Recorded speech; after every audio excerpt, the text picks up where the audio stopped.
So, sir, anong mga HR processes ang dapat nitong automated or paano siya pagaanin? Ang HR system po kasi ngayon, katulad po ng mga nakikita natin sa internet, meron na po tayong onboarding to offboarding. Ano po yung system na yon? So, meron tayong tinatawag na recruitment system.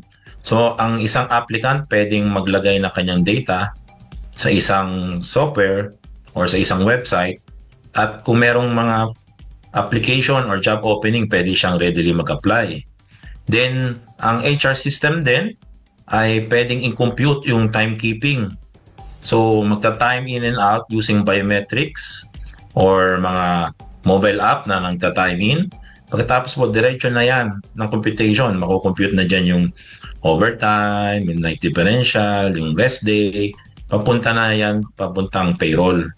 At sa payroll naman po, automatic na rin kukompute yung mga government mandated taxes natin like BIR, yung SSS, Pag-ibig. So, computation po. Lahat po yun automatic na ginagawa ni HR system natin. Wow, kumpleto.